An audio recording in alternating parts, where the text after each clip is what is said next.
The morning of September 16th, 1978 came up slow and gold over Jasper County, Illinois.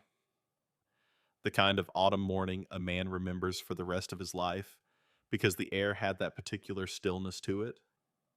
The stillness that comes before something happens, something that changes things, something that sets a story into motion and carries it forward for decades after. 200 farmers were already gathering in a half circle around a dead tractor in Virgil Stoddard's barnyard. They had come from 4 counties: Jasper, Richland, Clay, Crawford. Men in work boots and faded caps. Men with calloused hands and weathered faces. Men who had left their own chores undone and driven across back roads in pickup trucks, lined up along the county road for a quarter mile. Some of them had arrived before sunrise. Some of them had brought coffee in thermoses and folding chairs and the kind of patient silence that farm men carry with them like a second skin. They were waiting for a man. They were waiting to see him do something that 3 dealerships, 2 factory mechanics, and the International Harvester Regional Service Office had all said was impossible. In the front row, arms folded across his chest, stood Orville Calloway. Green John Deere cap pulled low over his eyes. The expression on his face was the expression of a man who had come to watch a failure. A man who had spent 12 years telling everyone in 4 counties that this day would never come, or if it came, it would end in humiliation. Orville Calloway was 61 years old that morning, and he believed right down to the marrow of his bones that he was about to be proven right. He was wrong. But I need to back up, because what happened in that barnyard doesn't mean anything. Doesn't land the way it ought to land unless you understand the man at the center of it. You need to know where he came from. You need to know the father who made him. You need to know the lessons that shaped his hands and his thinking long before any of these farmers ever showed up to watch an engine start. So let me tell you about Elmer Brennan. Elmer was born in the winter of 1932 in a small farmhouse on the outskirts of Newton, Illinois. The country was deep in the Depression. His father, Wendell Brennan, was a blacksmith. Not a farmer who did some smithing on the side, a full blacksmith. The kind that had learned his trade the old way at the elbow of another blacksmith over a coal forge with a hammer that had been passed down through 3 generations. Wendell ran a one-man shop on the edge of town. A low-roofed building of weathered wood and corrugated tin with a forge in the back and a workbench along the front wall, cluttered with tools that had been used so long the wooden handles had taken on the exact shape of Wendell's grip. The sign over the door said simply, Brennan. No first name, no list of services. In a town that small, everybody knew what Wendell did. Everybody knew what he could fix. And Wendell could fix everything. That was the thing about a blacksmith in a small Illinois town during the Depression. A man like Wendell couldn't afford to specialize. He couldn't say, I only do horseshoes, or I only do wagon wheels, or I only do plowshares. A man who said that during the Depression starved. So Wendell did it all: farm equipment, automobiles, trucks, household items, anything metal that was broken. If a man walked into Wendell's shop holding something that used to work and didn't work anymore, Wendell would find a way. He had to, and that was the world that Elmer was born into. The boy spent his earliest years crawling around that shop floor. He learned to walk between the anvil and the forge. He learned to talk in a language that was half English and half mechanics. Torque, bearing, journal, tolerance. He heard those words before he ever heard a nursery rhyme. By the time Elmer was 5 years old, he could identify every tool on his father's workbench by name, and he could tell you what each one was for. But the real education started when Elmer turned 8. Wendell had a way of teaching. It wasn't formal, it wasn't patient in the way a school teacher is patient. Wendell taught the way a blacksmith teaches, which is to say, he showed you once, and then he expected you to watch, and then he expected you to try. And when you failed, he showed you again, but his voice got a little lower and a little sharper each time, and he taught you to think. That was the part that mattered. Any fool, Wendell used to say, leaning against the workbench with his leather apron dark with soot and his hands stained black all the way past the wrist, any fool can replace a part. A mechanic replaces the problem. Elmer must have heard that sentence 1,000 times before he was 12 years old. And the thing was, at first, he didn't understand what it meant. At 8, at 9, at 10, those words were just sounds that came out of his father's mouth when somebody brought in a broken piece of equipment. But somewhere around the age of 11, something in young Elmer's head shifted. He started to see it. He was standing next to his father in the shop on a summer afternoon in 1943. A man had brought in a John Deere Model A tractor that was running rough. The man was a neighbor, a farmer named Hollis Penwarden, who had maybe 40 acres of corn and a family of 6 to feed, and the tractor was everything to him. If the tractor wasn't running, Hollis wasn't farming. And if Hollis wasn't farming, his children weren't eating. Wendell climbed up on the tractor. He turned the key. He listened. Now, any mechanic in Jasper County would have told you that tractor needed new plugs. The misfire was obvious. You could hear it.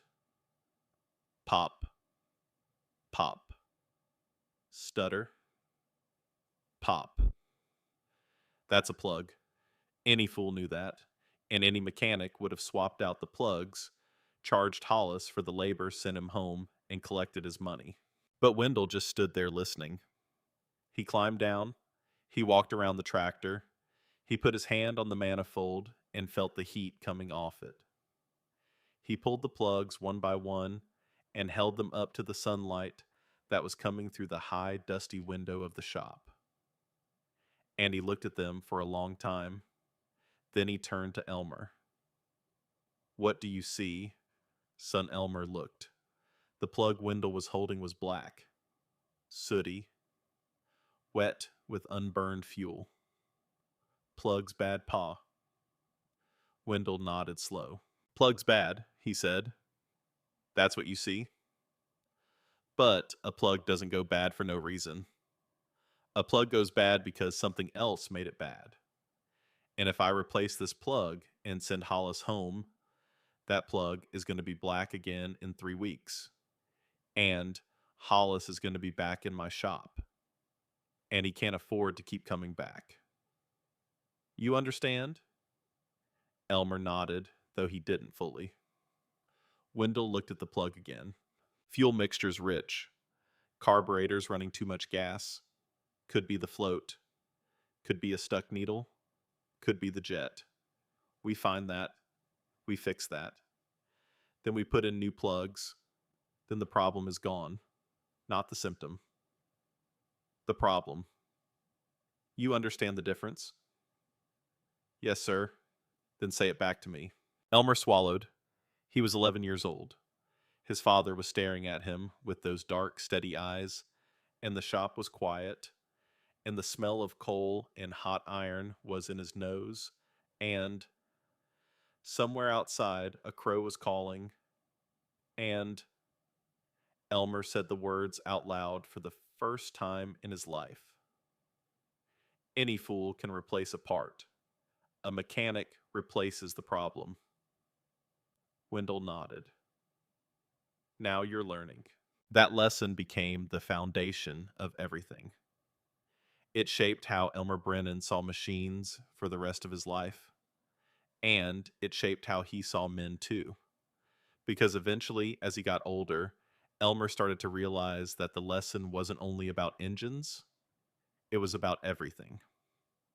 You fix the cause, not the symptom. You don't paint over rot. You don't bandage a broken bone.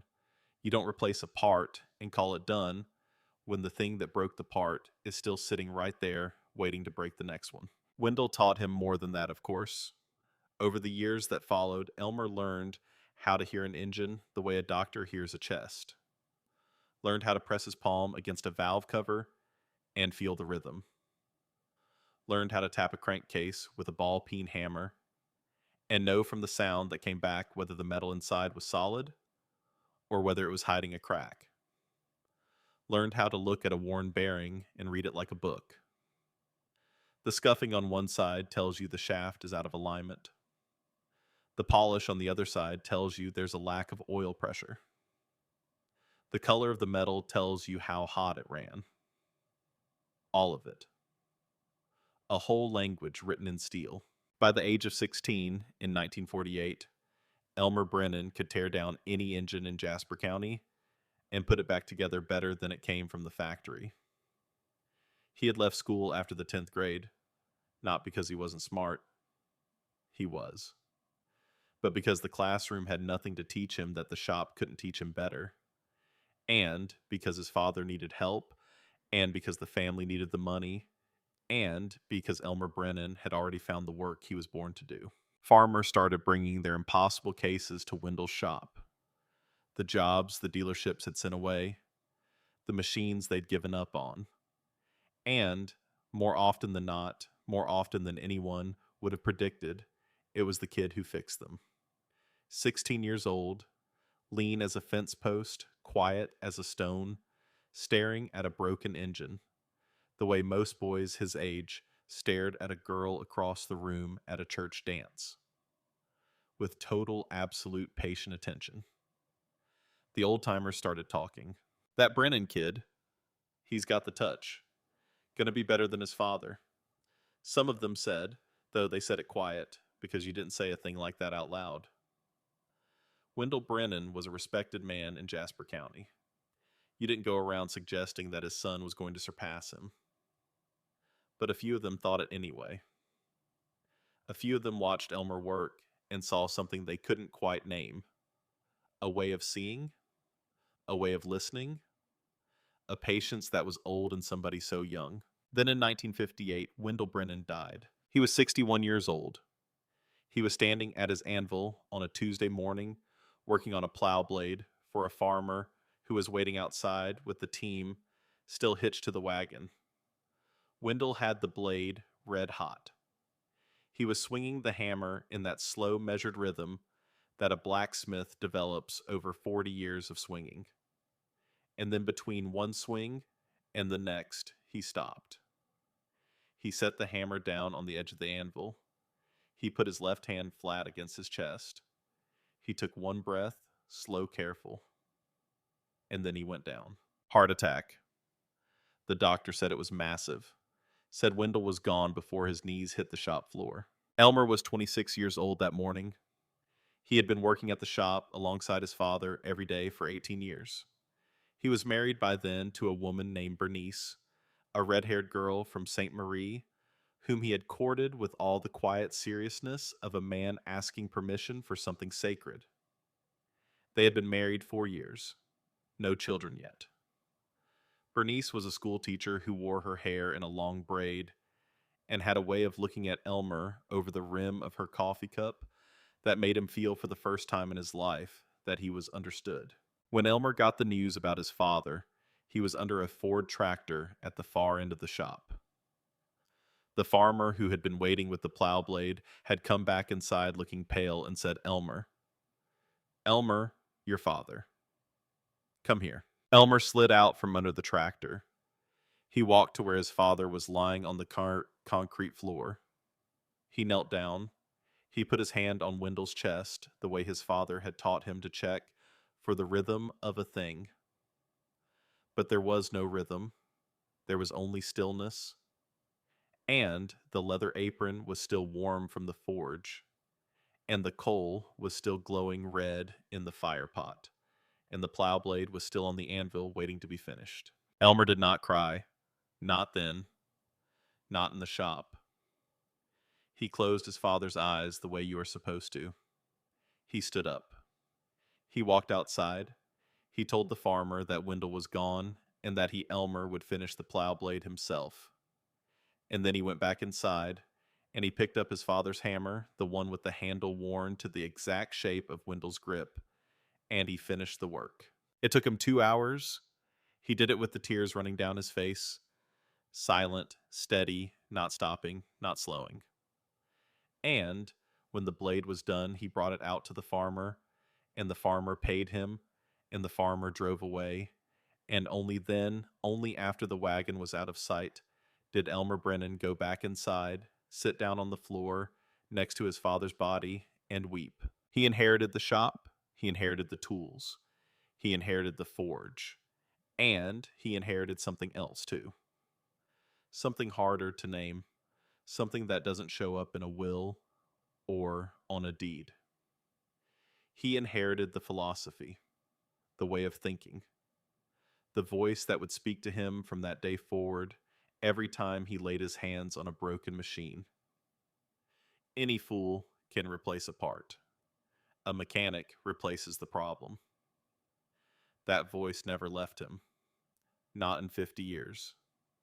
Not until the day he died himself. And it was that voice, that inheritance, that carried him through what came next. The years after Wendell's death were hard years. Elmer was 26, running a one-man shop in a small farming county during a time when small farming counties were changing in ways nobody fully understood yet. The big dealerships were getting bigger. The corporations were getting hungrier. A farmer who used to walk into a shop like Wendell Brennan's and get his equipment fixed for a fair price was now being pulled every spring and every fall toward the dealership showrooms where the salesman smiled wide and the financing was easy and the new tractors sat in rows on the asphalt lot like shiny green and red promises. But Elmer kept working. Quiet. Steady. The way his father had taught him. He never advertised. He never raised his prices unfairly. He did the work, and he did it right, and he charged what it was worth, and word got around. It always does in a farming county. By the time Elmer Brennan was 30, he had built a reputation that stretched across 4 counties. Farmers would drive an hour to bring him a broken combine because they knew that if Elmer Brennan took the job, the machine would come home fixed. Not patched, not limped. Fixed. Bernice worked beside him in her own way. She kept the books. She took the phone calls. She made sandwiches at noon and brought them out to the shop wrapped in wax paper, and she sat on an overturned crate and watched her husband work while she ate hers. She rarely spoke while he was under a machine. She had learned in those first years of marriage that Elmer's silence in the shop was not the silence of a man with nothing to say. It was the silence of a man listening. Listening to metal. Listening to the small private conversations that he had been having with engines since he was 8 years old. She respected it. She loved him for it. Orville Calloway showed up in 1961. That was the year Orville bought the International Harvester and John Deere franchise on the west side of Newton. Up until then, the franchise had been run by an older man, a fellow named Malcolm Pickett, who had known Wendell Brennan and had respected him and who had always sent Wendell the jobs that were too complicated or too strange for the dealership's regular mechanics. Malcolm Pickett understood something that the industry as a whole was starting to forget. He understood that a dealership and a good independent mechanic were not enemies. They were, if anything, partners. Malcolm sold the new tractors. Wendell and then later Elmer kept the old ones running. Everybody got paid. Everybody got helped. But Malcolm retired in 1961.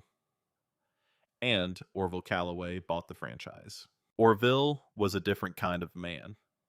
He was 44 years old when he came to Newton.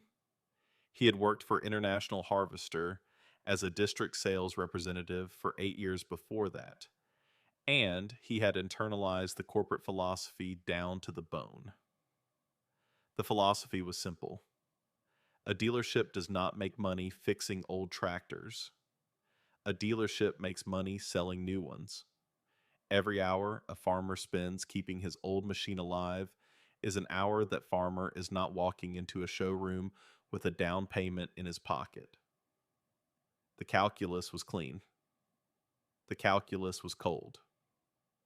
And Orville Callaway believed in it. He did not like independent mechanics. He particularly did not like good ones. And Elmer Brennan, by 1961, was the best independent mechanic in 4 counties. The two men met for the first time at a county fair that August. It was a hot afternoon.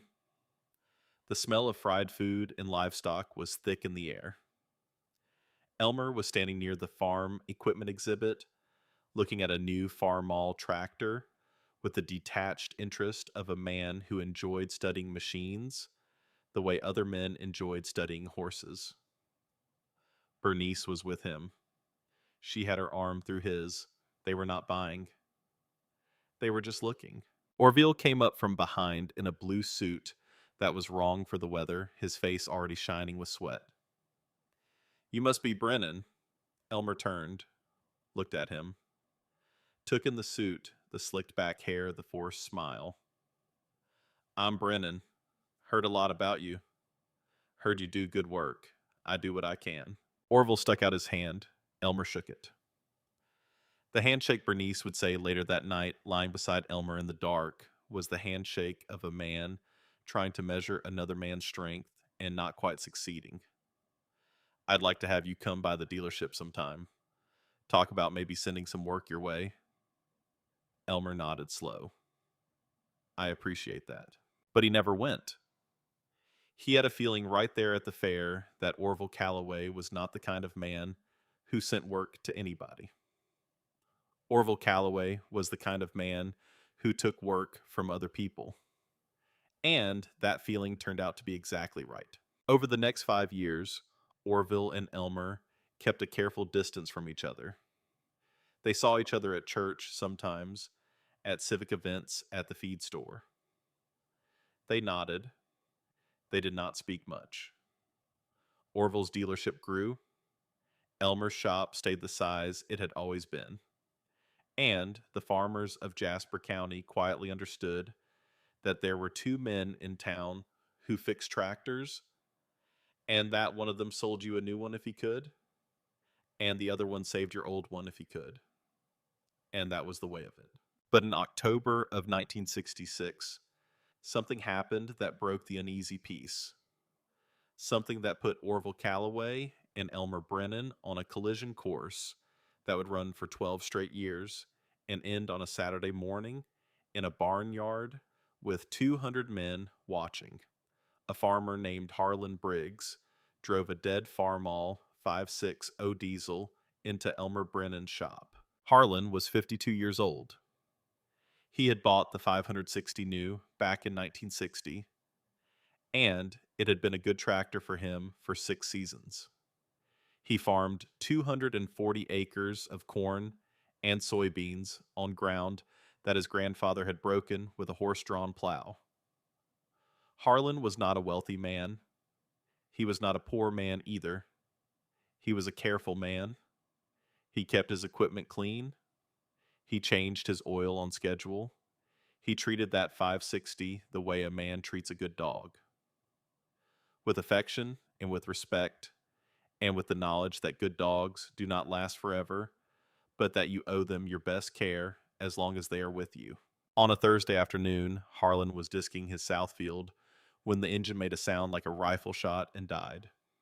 Just died. 1 second it was pulling hard under load, the steady diesel rumble of a 560 that had put in its hours, and the next second it was silent, and Harlan was sitting in the seat in the middle of a 40-acre field with his ears ringing and his heart sinking. It sounded he was speeds. He pulled the oil pan the next morning, and what he found in there swimming in the oil was metal. Shavings the size of fingernail clippings. bright bits of steel that shouldn't have been there. Harlan Briggs knew the minute he saw those shavings that he was looking at something bad. Something very bad.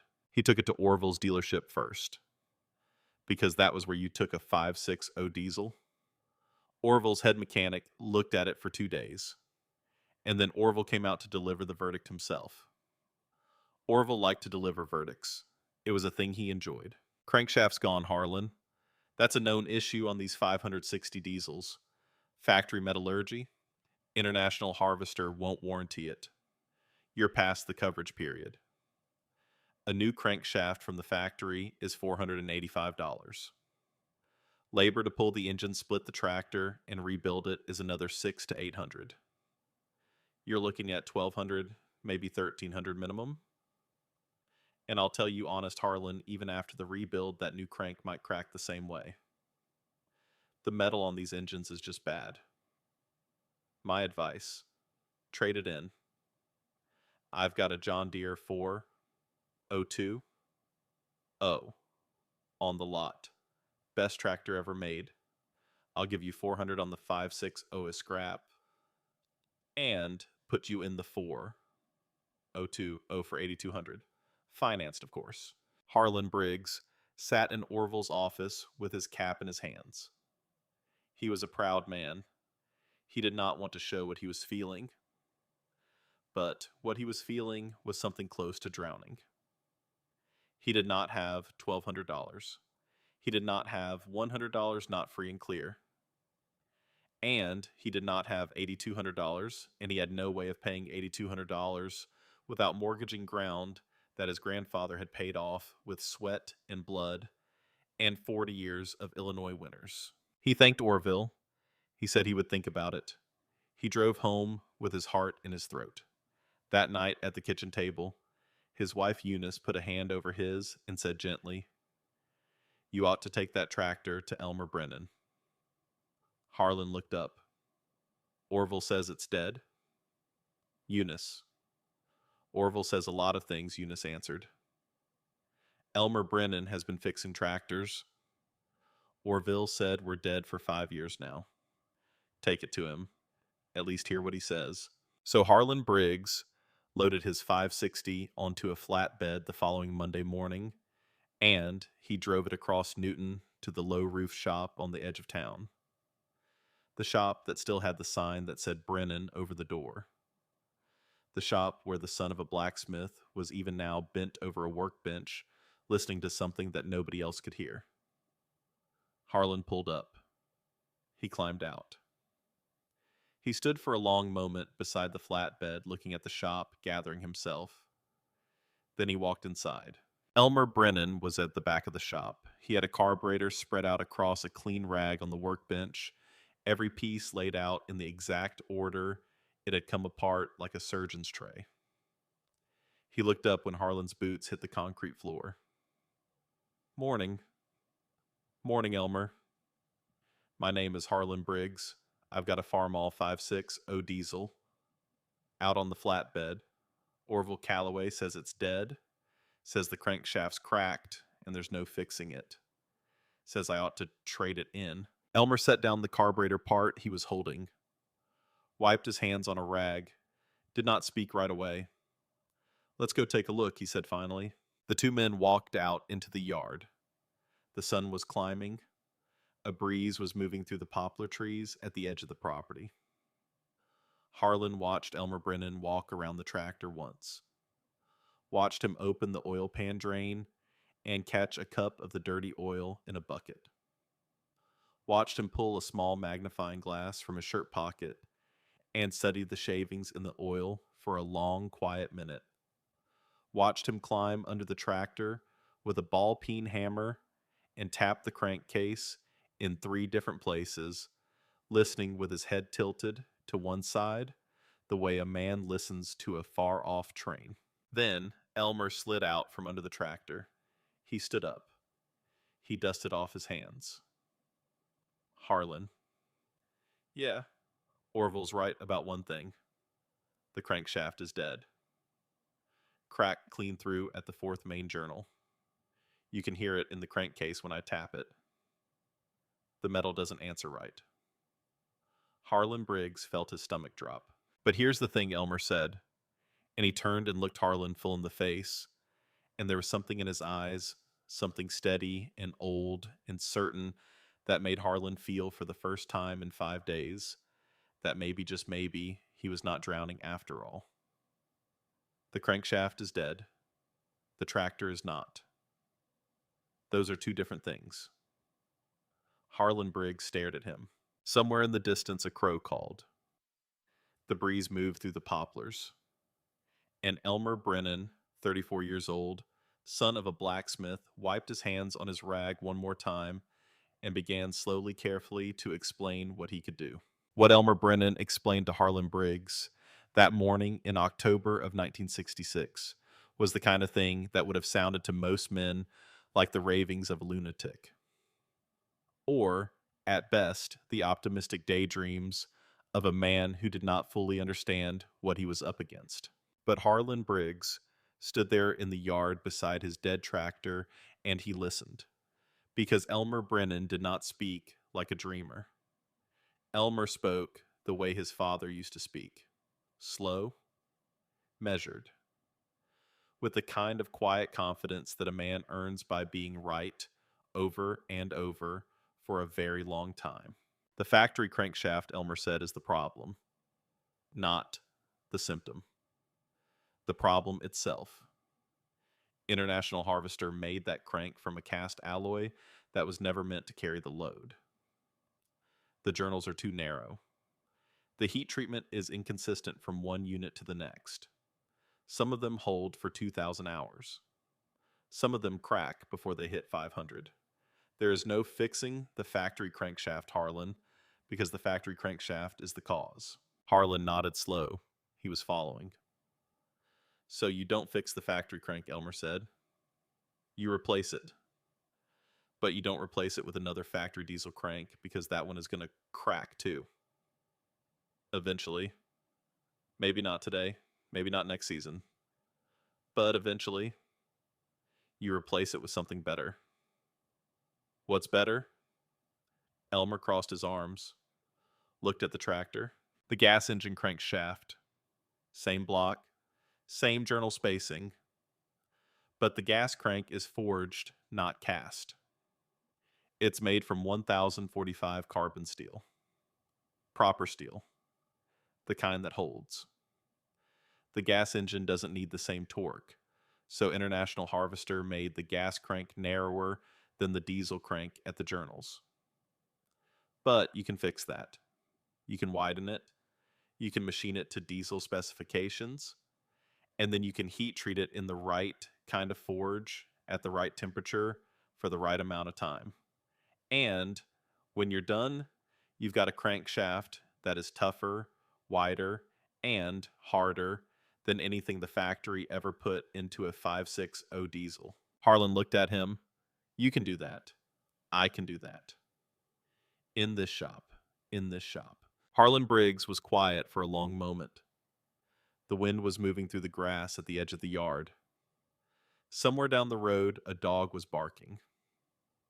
Harlan looked at his tractor, that good machine that his grandfather's ground had paid for, that had pulled his plow through 6 seasons, that had been pronounced dead by the biggest dealer in 4 counties. And he looked at Elmer Brennan, 34 years old, quiet, covered in a fine layer of the kind of shop grime that settles on a man who works with metal for a living. How much? $340. Parts and labor. I'll need a core, a gas engine crank to start with. I know where to find one. $340. Yes, sir. Orville quoted me $1,200. Orville is selling new tractors. I'm fixing old ones. Those are two different businesses. Harlan Briggs stood there in the yard, and something in his chest, something that had been clenched tight for 5 days, let go. He did not cry.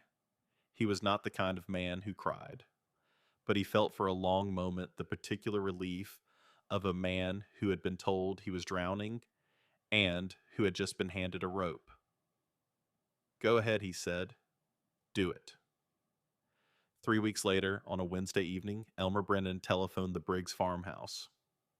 Harlan, come get your tractor. Harlan drove into town the next morning with Eunice beside him in the cab. The tractor was sitting in the yard outside the shop, cleaned the engine cover, down the paint wiped free of dust. Elmer Brennan was standing beside it with his hands in his coverall pockets. Harlan climbed up into the seat. He was aware that his hands were shaking slightly. He did not want them to shake. He set the throttle. He pressed the glow plug button and held it for 15 seconds. He closed his eyes for just a second and said a small private thing that was not quite a prayer. Then he pressed the starter. The engine turned over once, twice. Caught. A puff of white smoke from the stack. Then the deep, smooth, steady rumble of a healthy Farmall 560 diesel. A sound that Harlan Briggs had not heard clean and right like that since the tractor was new in 1960. He sat there on the seat for a long moment with his hand on the throttle and his eyes closed, and that beautiful, impossible sound going into his ears. And when he opened his eyes, Eunice was standing at the edge of the yard with her hand over her mouth, and Elmer Brennan was looking at the engine with the calm, satisfied expression of a man who had expected exactly this outcome and was not surprised by it. Harlan Briggs drove that tractor home that afternoon. He plowed his south field that same day, and he kept farming with it for 19 more years. 19 years, without a single crankshaft problem. That is where the legend started. A story like that in a small farming county does not stay quiet for long. Harlan Briggs was not a man who bragged, but he was a man who answered honestly when he was asked. And, over the coming weeks, other farmers asked. At the feed store, at the co-op, at the diner in downtown Newton, where the men gathered on Saturday mornings with mugs of coffee and sections of the newspaper spread across the Formica tables. Somebody would mention that Harlan's 560 was back in the field and running like new, and somebody else would ask how, and Harlan would say simply, Elmer Brennan fixed it. Orville Calloway said it was dead. Orville was wrong. Elmer Brennan fixed it. And the men at the tables would look at each other. And they would file that away. Because in a farming county, information like that is precious. In a farming county, knowing which mechanic can save your machine when the dealer says it is done is the kind of knowing that can save your whole livelihood. Within 6 months, 4 more farmers had brought cracked 560 diesels to Elmer's shop. Each of them had been to Orville first. Each of them had been told the same thing. $1,200 minimum, traded in, buy a John Deere. Each of them had left Orville's office feeling the same cold weight in their chests that Harlan Briggs had felt. And each of them, through word of mouth, through whispered conversation, at the feed store, through the slow, steady current of information that runs under the surface of any small county, had found their way to the shop with the Brennan sign over the door. And Elmer fixed every one of them. Same method. Gas engine crankshaft. Machine to diesel specifications. Heat treated in Wendell Brennan's old forge at 1550 degrees for 4 solid hours. Installed with fresh bearings, a new set of rings while the engine was open, a valve adjustment, a full rebuild of the injectors if they were tired. $340. $380 if the top end was bad. $350 if the injectors needed rebuilding. Every one of them held. Not one cracked. Not one came back. And Orville Calloway heard about it. He heard about it first, the way men in small towns hear about everything, through the informal network of talk. A customer would come into Orville's dealership looking for parts and would mention in passing that he had just gotten his 560 back from Elmer Brennan. Or Orville's own service writer would get a phone call from a farmer asking about a part number for a 560 gas engine crankshaft, and Orville would ask why, and the service writer would shrug, and Orville would know. At first, Orville Calloway tried to ignore it. A few stubborn farmers with old tractors he figured was not a real threat to his business. His dealership was bringing in strong numbers. The John Deere 4020 was selling well. The showroom floor was full. The financing office was busy. One independent mechanic in a blacksmith shop could not by himself derail all of that. But then Orville started doing the math.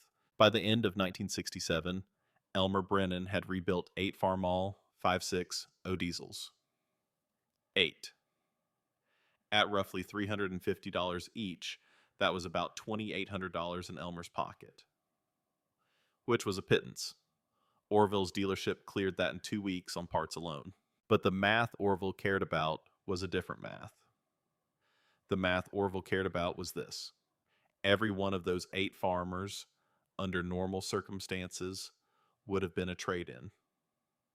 Every one of those 8 farmers would have walked into Orville's showroom, taken the $400 scrap offer on their dead 5.6 and financed a John Deere 4.02 at $8,200.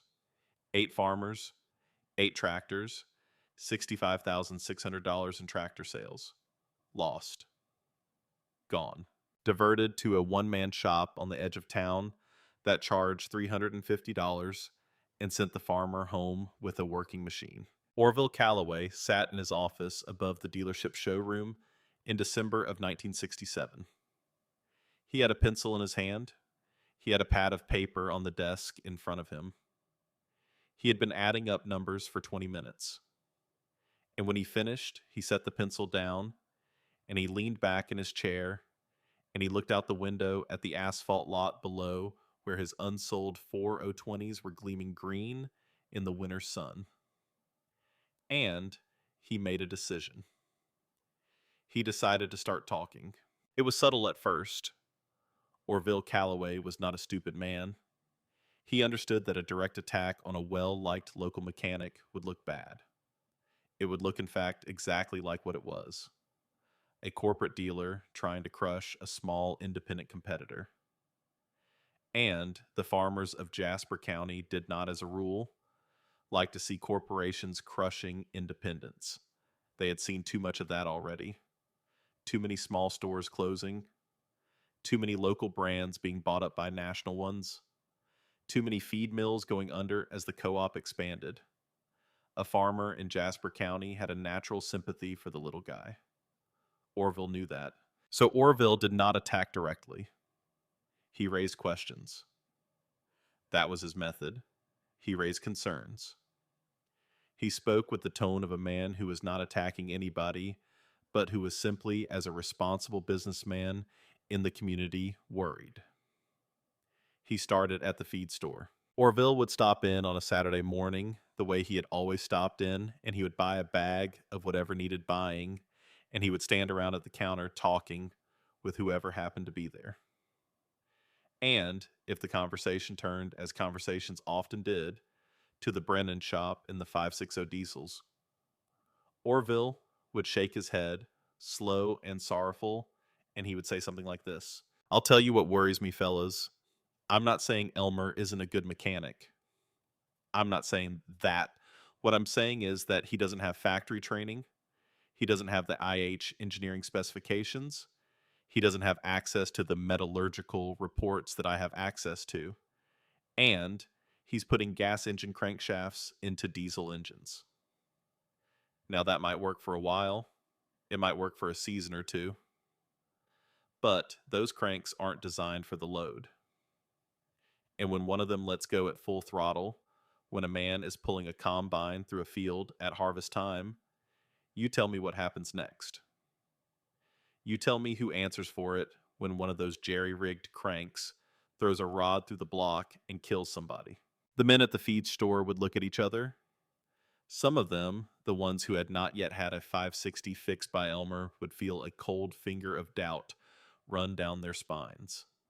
Orville Calloway was, after all, the factory dealer. Orville Calloway had access to the engineering specifications. Orville Calloway knew things that a one man shop could not possibly know. And Orville was using words like metallurgical and engineering and liability, and those were big words and they sounded official, and they sat heavier in a man's mind than the simple fact that Harlan Briggs had been farming with his rebuilt 560 for over a year now without a single problem. The talk spread. It spread the way talk spreads in a small county, from the feed store to the co-op, from the co-op to the diner, from the diner to the church parking lot, from the church parking lot to the conversations that men had with each other leaning on the fence at a cattle auction. Slowly, quietly, persistently. Orville Calloway made sure that every time a certain kind of farmer, the cautious kind, the kind who was about to make a decision between the dealer and the independent, found himself in a public place, there was already a seed of doubt planted in his mind. He's not a real mechanic. He's a blacksmith's kid with a forge and a lathe. He's winging it. Those cranks are going to fail. Mark my words, somebody is going to get hurt. And the effect was not nothing. The effect was real. Some farmers who had been planning to bring their 560s to Elmer changed their minds. A few of them took Orville's scrap offer and drove home in new John Deere's financed out 15 years, and felt privately that they had betrayed something they could not quite name. A few of the farmers who had already had the work done started worrying. They would call Elmer on the telephone, some of them, and ask him in careful voices if everything was really all right, if the crankshaft was really going to hold, if what Orville was saying had any truth to it. And Elmer Brennan every time would say the same thing. The tractor's running, isn't it? Yes. Then it's fine. He did not argue. He did not counterattack. He did not drive over to the feed store and confront Orville Calloway in front of the men. That was not his way. That was not his father's way. Wendell Brennan had taught him a long time ago back in the shop that when another man is talking about you, the best answer is not more talk. The best answer is work. The best answer is a running engine. The best answer is a farmer who pulled his combine through harvest season and got his corn in and his mortgage paid, and who stood next to his tractor at the end of the day and patted the hood and said quietly, "She's a good one." That was Elmer's answer. And for a long time, that answer was enough. But Orville Calloway did not stop. Year after year, he kept up the campaign. The same themes, the same warnings, the same slow poison of doubt. Some years it got louder. Some years it went quiet for a season, but it never went away. And Elmer Brennan, who was working harder every year, who was rebuilding more and more 560s and also starting to get other kinds of impossible jobs from other kinds of tractors, Elmer felt it. He felt it in 1,000 small ways. He felt it when a farmer came into his shop and asked hesitant whether it was true that the gas engine cranks were unsafe. He felt it when another farmer, a man who Elmer had known since they were boys, drove past the shop on the way to Orville's dealership with a perfectly good 560 on the trailer and did not stop. He felt it in the set of Bernice's shoulders when she came home from the grocery store and said without looking at him, Orville was there. He was talking. By 1972, 6 years into the Quiet War, it started to wear on Bernice. Bernice Brennan was not by nature a woman who carried grudges. She was a school teacher.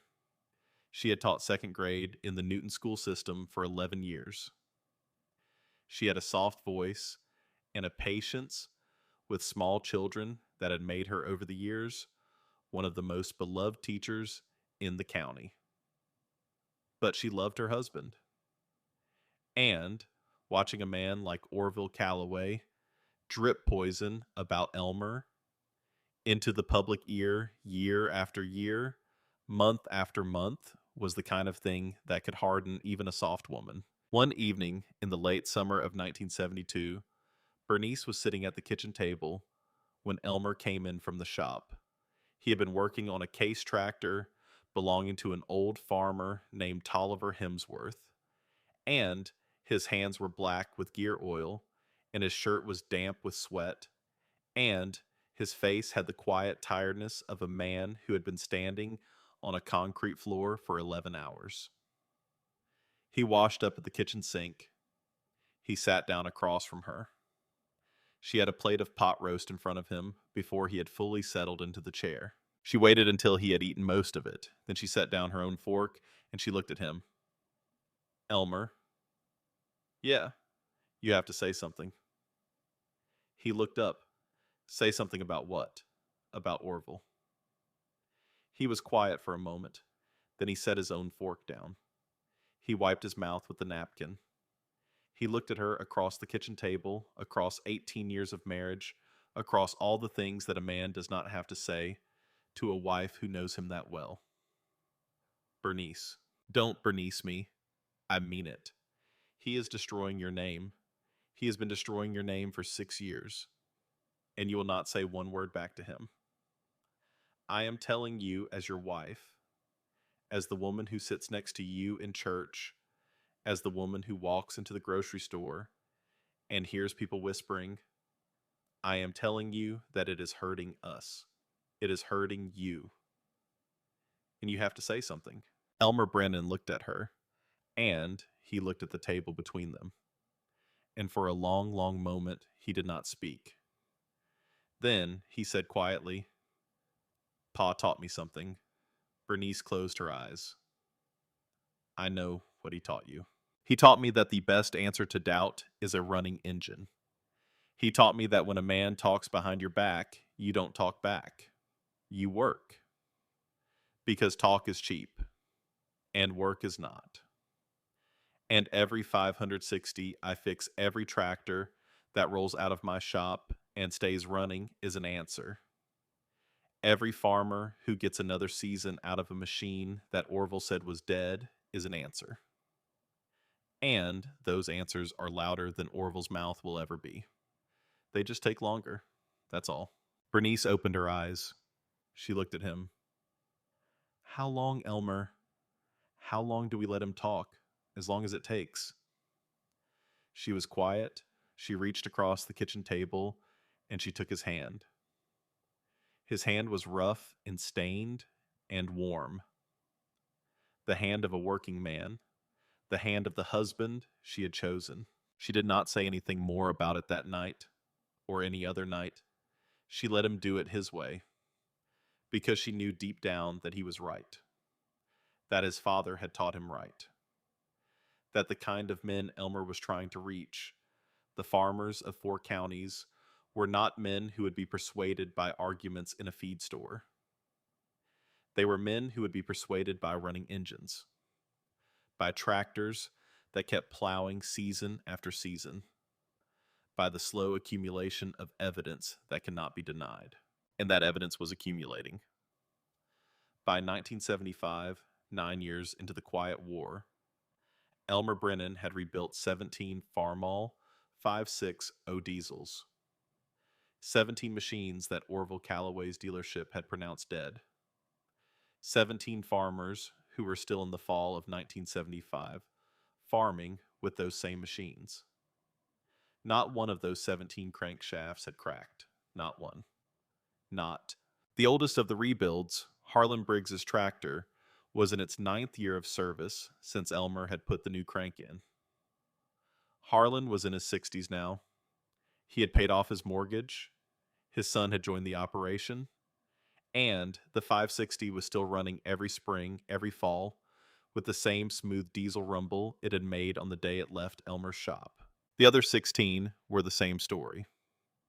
Some of them had been rebuilt in 1968, some in 1970, some in 1974.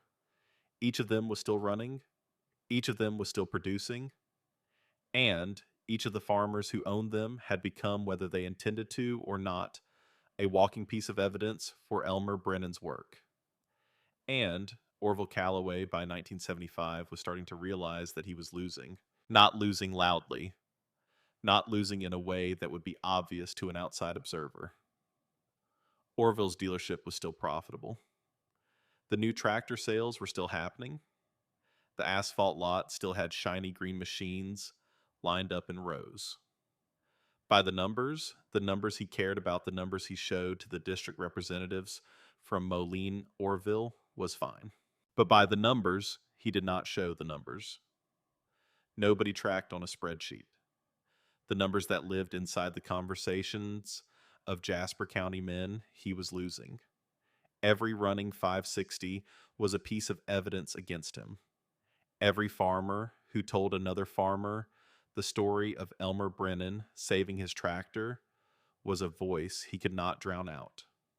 The whispers had started to shift. Where once the doubt had been mostly about Elmer, now the doubt was beginning quietly to be about Orville. Men started to notice the pattern. Every time Orville declared a 560 diesel dead, it turned out later not to be dead. Every time Orville quoted $1,200 for a rebuild, Elmer Brennan could do it for $350 and guarantee the work. Every time Orville said the gas engine crankshafts would fail, another 9 years went by without a failure. And the farmers of Jasper County, who were not stupid men, who were in fact some of the most observant and patient men on the face of the earth, began to draw their own conclusions. Orville felt it. He felt it in the way the conversation shifted when he walked into the feed store. He felt it in the way certain customers, men who had been with his dealership for years, started looking at him with a new kind of reserve. He felt it most of all in the sales figures for parts. Because the parts counter is a thing that does not lie. If a dealership is the respected center of the community, the parts counter is busy all day. Farmers come in for belts and filters and gaskets and fittings. But by 1975, Orville's parts counter was quieter than it had been in 1967. Farmers were taking their parts business to a farm supply store one town over. They did not want to run into Orville. And Orville Calloway, who was 58 years old in 1975, who had built his dealership into the biggest farm equipment operation in 4 counties through aggressive selling and careful positioning and 12 years of patient poisoning against Elmer Brennan. Orville Calloway looked in the mirror one morning that fall, and he understood for the first time that his strategy was failing. The talk was not working anymore. The farmers had stopped believing him, and that should have been the end of it. In a fairer world, in a world that kept better books, that would have been the moment when Orville Calloway admitted to himself, if to nobody else, that he had been wrong, that Elmer Brennan was a better mechanic, than he had been willing to acknowledge that the gas engine crankshaft solution was real, and that it was time to stop. But Orville Calloway was not that kind of man. Orville doubled down. Through the winter of 1975 and into the spring of 1976, Orville got louder. The talk that had been careful, that had used words like concern and worry, got sharper. He started to name names.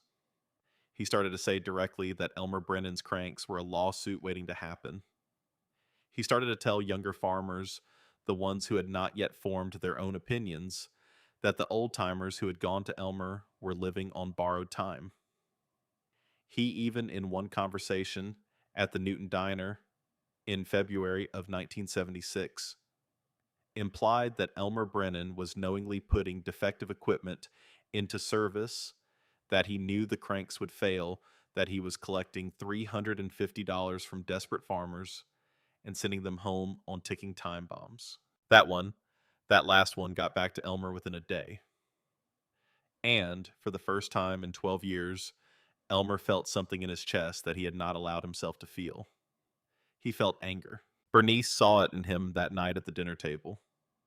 She had heard the same story from the woman at the bank, who had heard it from her husband, who had heard it from a man at the diner.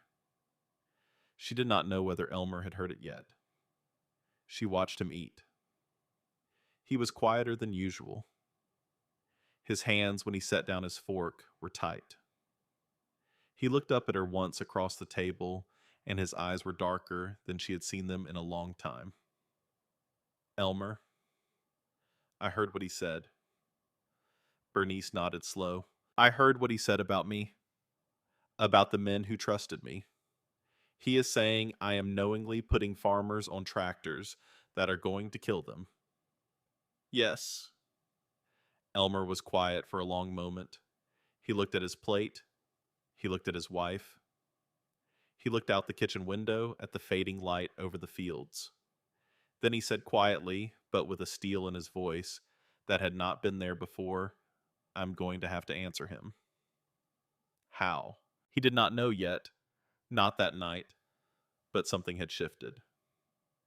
12 years of silence had reached its limit. 12 years of letting the work speak for itself had run up against a wall that work alone could not climb. Because what Orville was saying now was not just talk. It was a claim of malice. It was an accusation that Elmer Brennan was a danger to the men he served. And a man who lets that stand unanswered is a man who is starting to agree with it. He did not know how he would answer it. Not in February, not in March, not in April of 1976. He worked through the spring planting season. He rebuilt 2 more 5.60s. Both of them held. He kept his counsel. He kept his hands busy. He waited for the answer to come.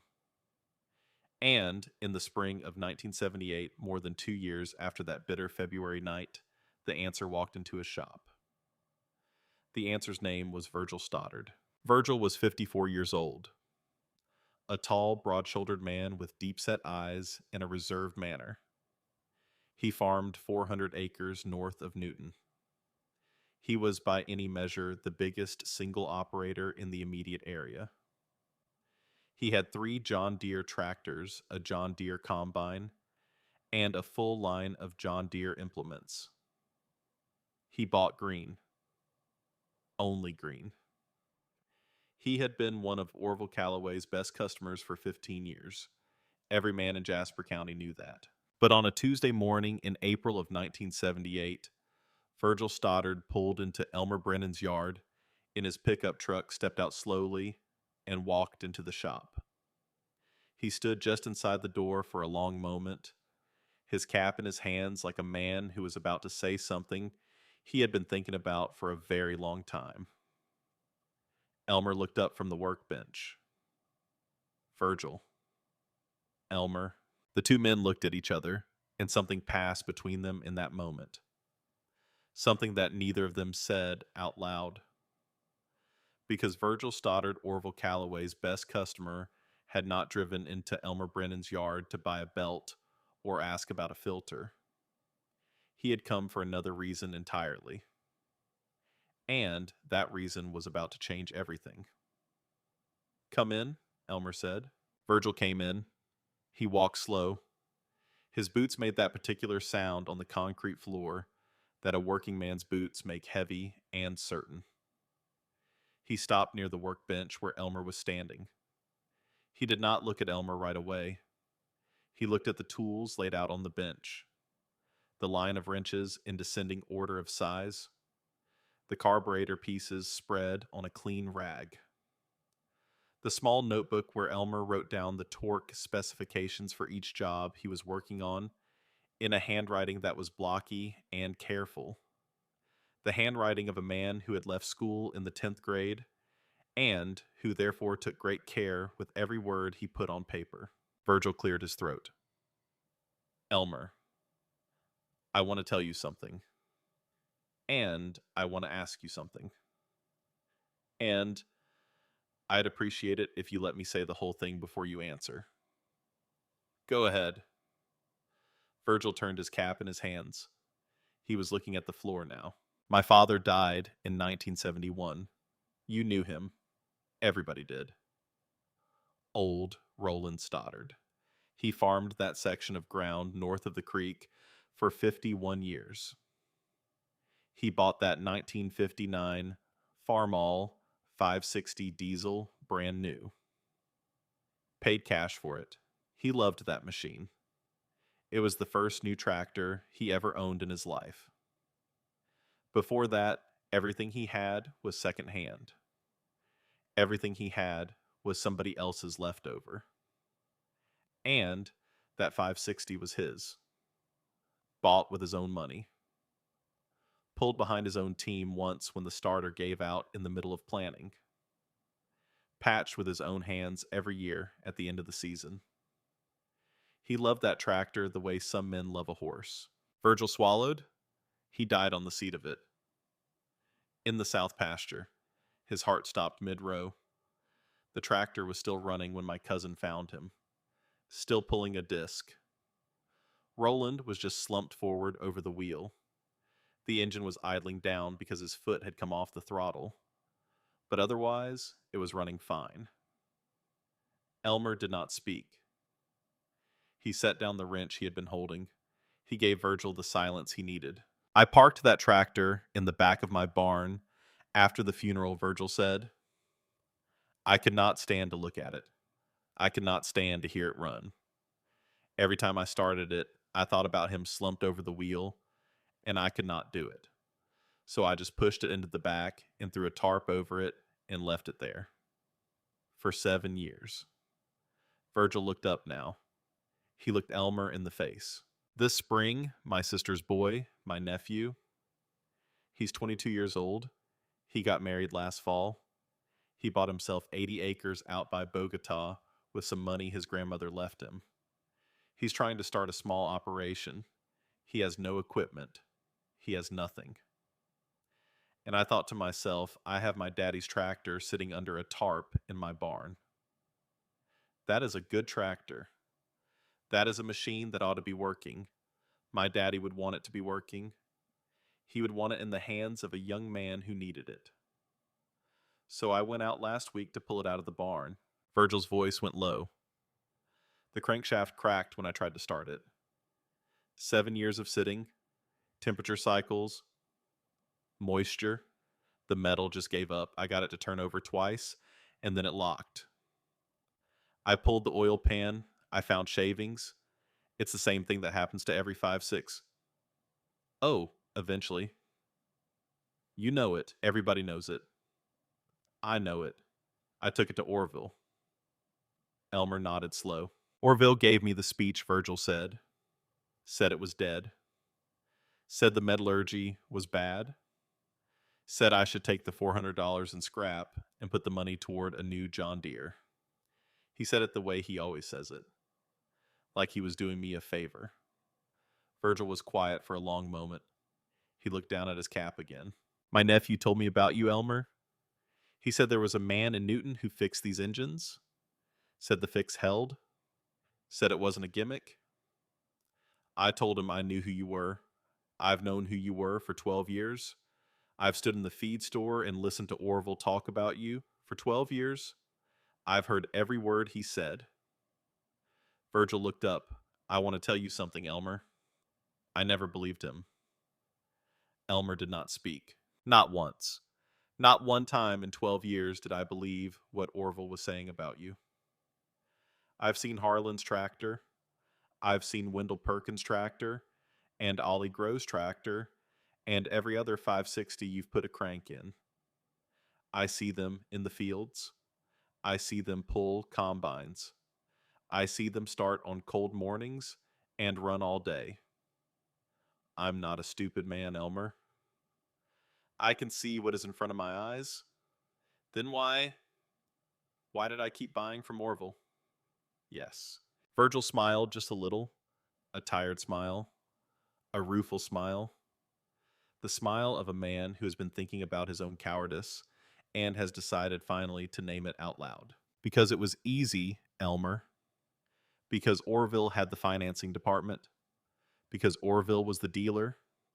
Because my father bought from the dealer and his father bought from the dealer. And that is just what a man in my position does. And because I did not want to be the one who stood up. I did not want to be the one who crossed the street. I let other men do the crossing, and I watched from my side, and I told myself privately that you were the better mechanic. But I did not say it out loud. And I did not bring my work to you. I let Orville have my money for 15 years, and I let him use that money to spread his poison about you. And a part of that is on me. The two men stood in the shop in silence. A shaft of sunlight was coming through the high window over the workbench. Dust was turning slowly in the light. Somewhere far off, a train was sounding its horn on the line that ran past the edge of town. Elmer spoke first. His voice was quiet. You didn't owe me anything, Virgil. I owed you the truth, and I did not give it to you, so I want to give it to you now. Virgil set his cap down on the workbench. He squared his shoulders. I have my daddy's tractor on a flatbed out in your yard. I want you to fix it. I will pay whatever the job is worth. And when it is done, I am giving it to my nephew. That's part one. Elmer waited. Part two, Virgil said. Is this? I want you to do the job in public. Elmer looked at him. I have thought about this for a long time, Virgil said. Orville has had 12 years of talk.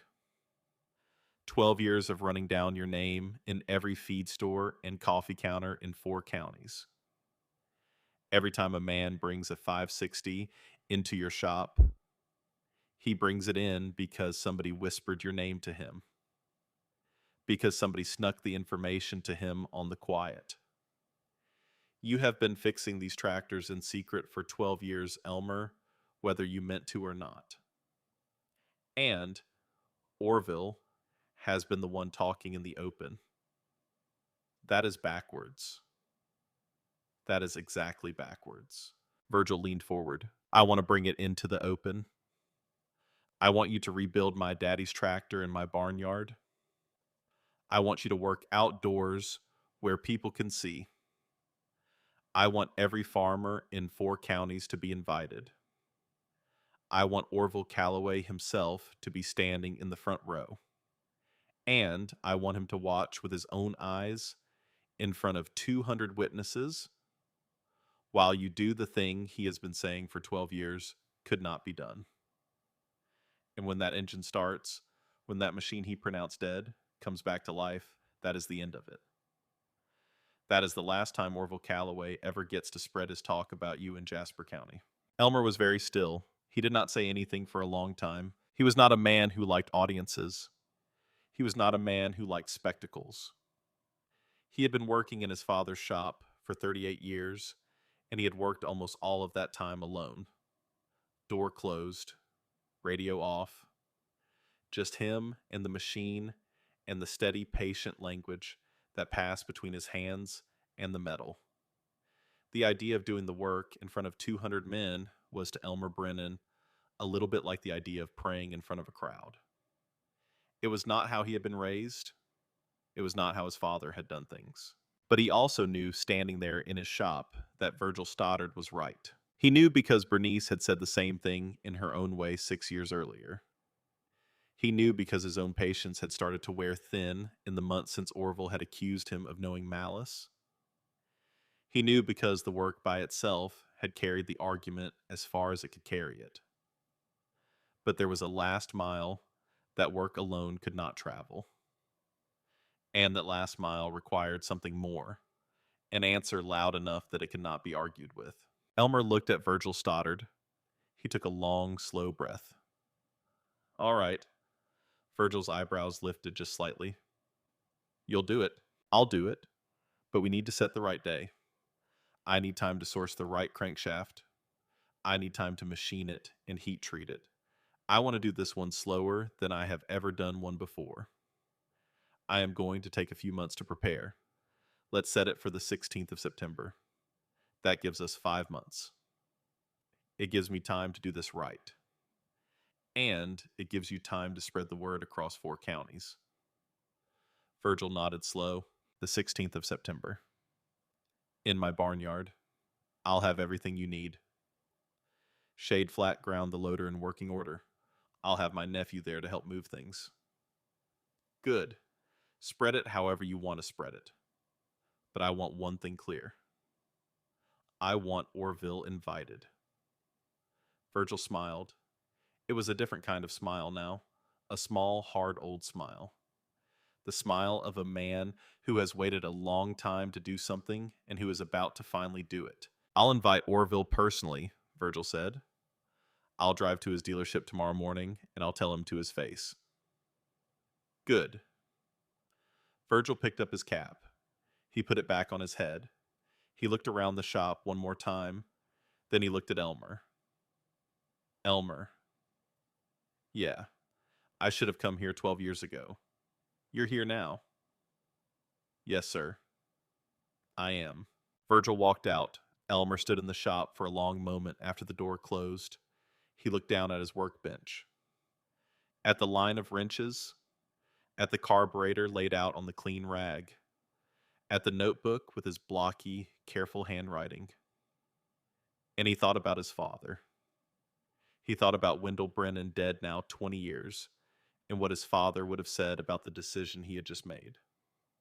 His father would have said he realized the same thing he always said. Any fool can replace a part. A mechanic replaces the problem. The problem Elmer understood was not just a cracked crankshaft.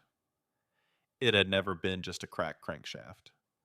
The problem was 12 years of poison in the public ear. The problem was a man like Orville Calloway using his position to damage the reputation of a working man who had done nothing but good work for 12 years. And the answer to that problem finally was not another quiet rebuild. The answer was a rebuild done in daylight in front of witnesses with the whole county watching. Elmer walked home that evening and told Bernice. She was standing at the sink peeling potatoes. He stood in the kitchen doorway and he told her the whole conversation with Virgil. He told her about the barnyard, about the 200 men, about Orville standing in the front row. Bernice set down the potato she was holding. She dried her hands on her apron. She turned and looked at her husband. You are going to do it. I am. She walked across the kitchen. She put her hands on either side of his face. She looked up at him, and her eyes were wet, but she was smiling. It took you long enough, she said. And Elmer Brennan, for the first time in a long time, smiled back at her.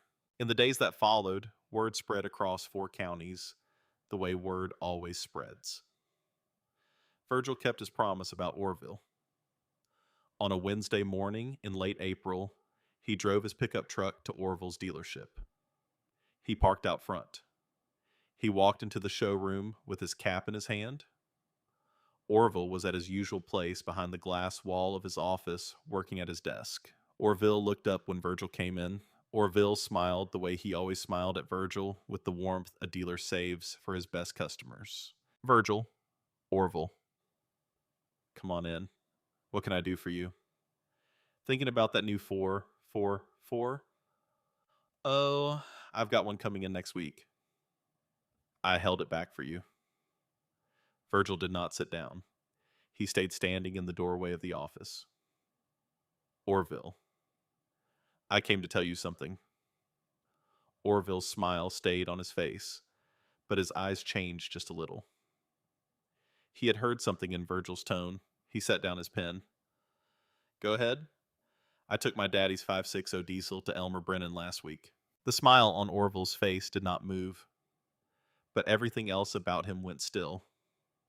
A stillness that came from somewhere deep. The stillness of a predator that has just scented something it does not understand. Did you? I did. Elmer is going to rebuild it, and he is going to do the work in my barnyard on the 16th of September. In the open. In front of witnesses. I am inviting every farmer in 4 counties to come watch. I wanted to invite you personally because I want you to be there. I want you to stand there and watch him do the work you have been saying for 12 years cannot be done. Orville Calloway did not speak for a long time. His face had turned slowly white around the edges. His hands on the desk in front of him had curled slightly. Virgil, you do not want to do this. I do. That is a mistake. That is a bad mistake. You are a good customer. You have been a good customer. But if you align yourself with Elmer Brennan in public in my town, you will be making enemies that you did not need to make. I am asking you as a friend not to do this. I am not asking you as a friend, Orville. I am telling you as a man. You have been running your mouth about Elmer Brennan for 12 years. You have been lying about him to his neighbors. You have been saying he is a danger. That was always a lie, and you always knew it was a lie. And I sat through 12 years of your lies because I was buying from you. Well, I am done buying from you. I am done being the customer whose money you use to hurt a better man. You are going to stand in my barnyard on the 16th of September, and you are going to see what you have been lying about. And then you are going to stop. Because after that, nobody will ever believe you again. Virgil turned and walked out of the office. He did not look back. He walked across the showroom floor and out through the front doors, and he got into his pickup truck and he drove away. And Orville Calloway sat in his office behind the glass wall with his hands on his desk and a cold, terrible feeling climbing up the back of his neck. He did not tell anyone about the visit. He did not have to. By the next morning, every man in Jasper County had heard about it anyway. The 5 months between Virgil's visit and the 16th of September were the longest months of Elmer Brennan's life. Not because the work was hard. The work was not hard. He had rebuilt 17 560 diesels already. The 18th was no different technically from the other 17. He knew where to source the gas engine crankshaft. He knew how to machine it. He knew how to heat treat it. The technical part of the job was by that point in his life as familiar as the path from his kitchen to his shop. What made the months long was the wait. The weight of knowing that for the first time in his career, he was going to work in front of an audience. The weight of knowing that 200 men were going to be standing in a half circle around him on a September Saturday, watching him do the most important single job of his life. The weight of knowing that if something went wrong, if the engine did not start, if a hose leaked, or a gasket failed, or any one of 1,000 small things went sideways, Orville Calloway would win. Not just win that day. Win forever. Elmer Brennan did not sleep well through the summer of 1978. Bernice knew it. She did not ask him about it. She just made his coffee in the morning, and she set his breakfast in front of him, and she watched him across the kitchen table with eyes that understood more than she said. He spent the summer preparing. He sourced a 560 gas engine crankshaft from a wrecked tractor at a salvage yard outside of Vincennes. He brought it back to the shop, and he examined it under the magnifying glass for an hour, looking for any flaw, any hairline fracture, any hint that the steel was not perfect. The crank was clean. He machined the journals to diesel specifications slower and more carefully than he had ever machined a crank before. He took measurements 3 times where he would normally have taken them twice. He balanced the counterweights against his own dynamic balancer, built by his father in 1951, out of 2 bearings in a spirit level, and he balanced them, and then he balanced them again, and then he balanced them a 3rd time. He heat treated the crank in his father's forge, 1,550 degrees. 4 hours. The steel went into the fire the color of a new nickel and came out the color of a storm cloud.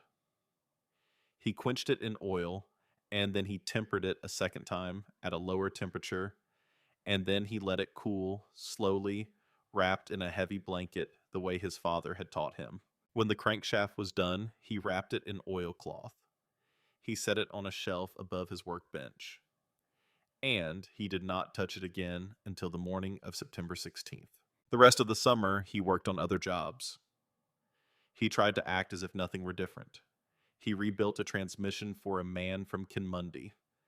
He fixed a hydraulic pump on a combine belonging to Wendell Perkin, who was one of the 17 original rebuild customers and who came by the shop often now just to sit and talk.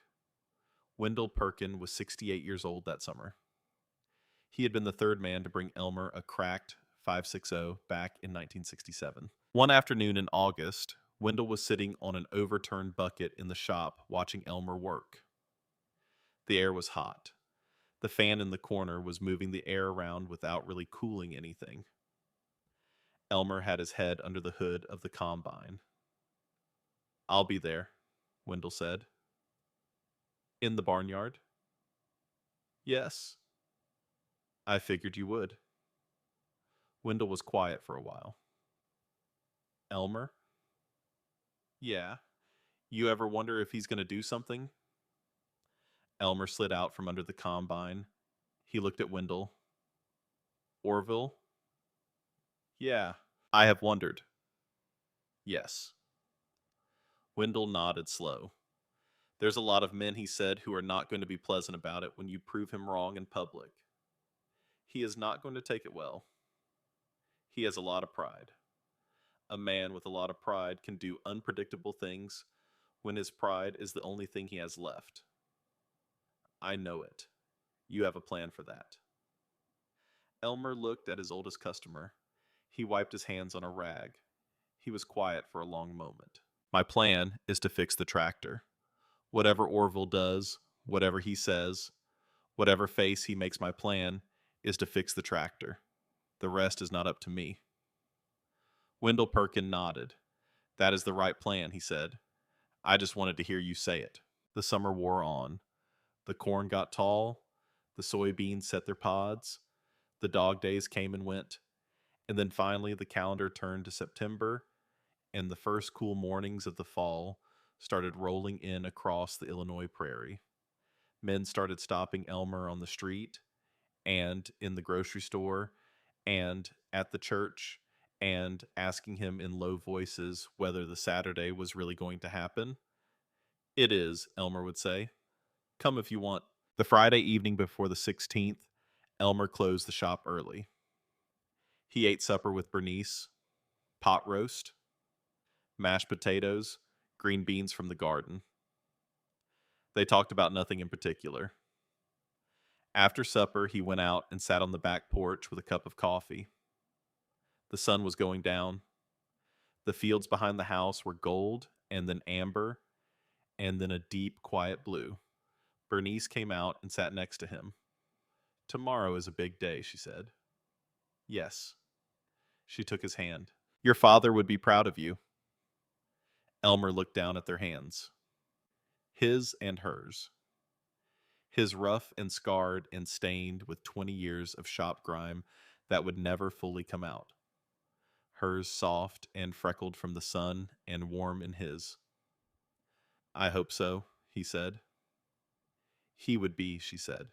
They sat there on the porch until the last of the light was gone and the first stars came out over the fields. Then they went inside. Elmer went to bed early. He did not expect to sleep. But he did. He slept for 7 straight hours, deeply, without dreams. And when the alarm went off at 5 o'clock the next morning, he sat up in bed and he looked out the bedroom window at the first gray light coming up over Jasper County. And he understood with a quiet clarity that surprised him that he was ready. He dressed slowly, work shirt, clean coveralls, his father's old belt.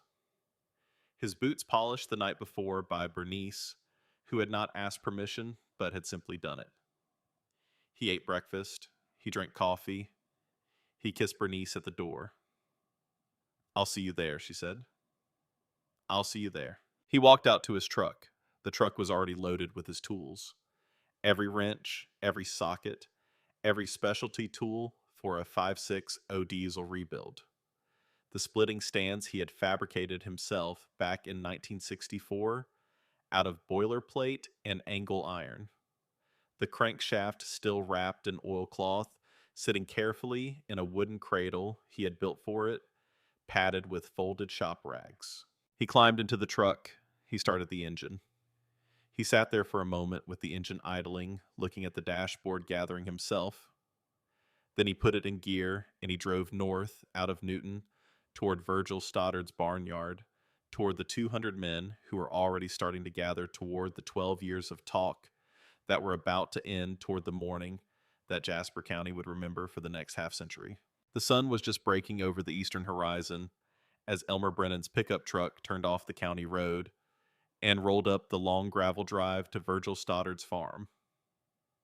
And what he saw as he crested the small rise that hid the barnyard from the road was something that made his hands tighten just slightly on the steering wheel.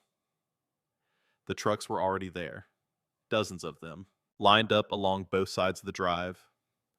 Pickup trucks and old farm trucks, and even a few cars. Men standing in the cool September morning with thermoses of coffee. Men leaning against fenders, talking in low voices. Men who had driven from 4 counties to see a single engine start. It was going to be bigger, Elmer realized, than even Virgil had said. He took a long, slow breath.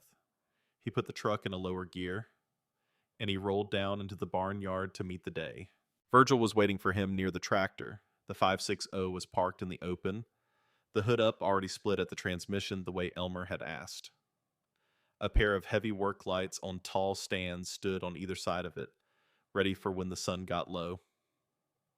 A length of clean canvas had been spread on the ground beside the tractor, ready to receive the parts as Elmer pulled them.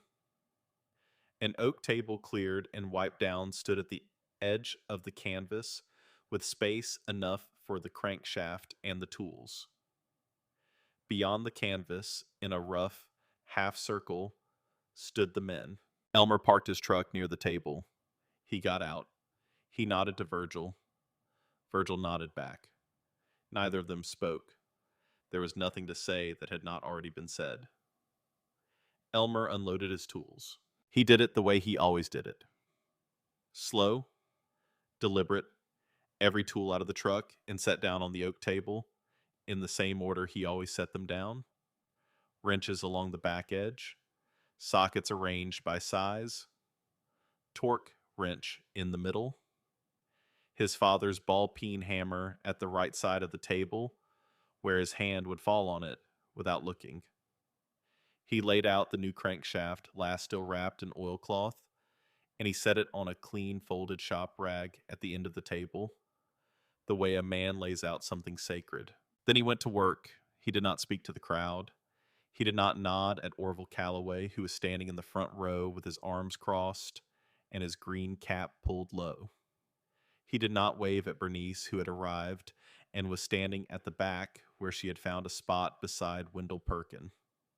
Elmer Brennan walked up to the tractor, rolled his sleeves up past his elbows, and began the work that he had been born to do. The first hour was disassembly. He pulled the radiator. He pulled the hood brackets. He disconnected the fuel lines. He pulled the starter.